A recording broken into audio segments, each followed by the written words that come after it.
The UK Global Talent Visa is a visa that the UK government has made available for individuals who are able to show themselves as being leading talents in their field. The UK Global Talent Visa is not only available for the field of digital technology, although right now on the Emigrate platform, we focus 100% on technology routes. That's what we focus on at the moment on the Emigrate platform.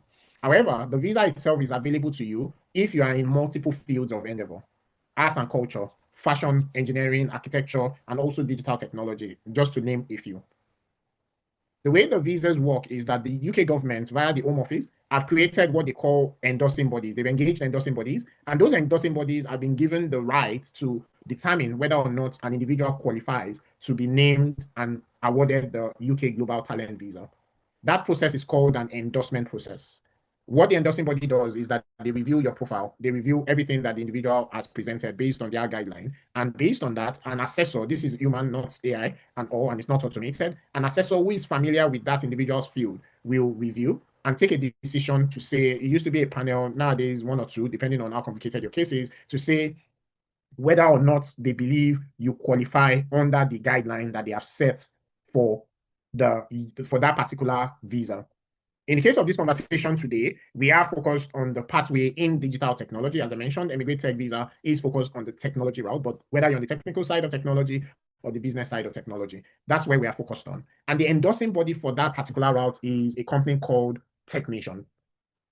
Now, in the sense of the UK Global Talent Visa for the field of digital technology, which I would just call TechNation Visa. So the reason why it's called TechNation Visa is because TechNation is the endorsing body for the visa.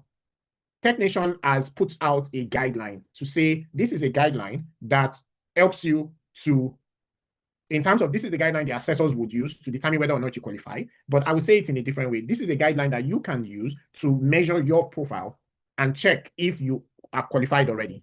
But it gets better because even if you're not yet qualified, that same guideline can become something you can use to determine whether or not you could qualify in the future. On the TechNation Visa Guide, and we're going to go back there in a moment, I'm going to share my screen. The TechNation Visa Guide shares what is expected of your profile. But before we drill down into the profile, before we drill down into the criteria, before we drill down into some of the things that they are looking for, and so on, I'd like to mention that don't build your profile towards the guide. Use the guide as a kind of microcosm, blueprint to say these are the kinds of things that they are looking at. You can, because you're an expert, you can also project to say what are the kinds of things they may be looking at in the future.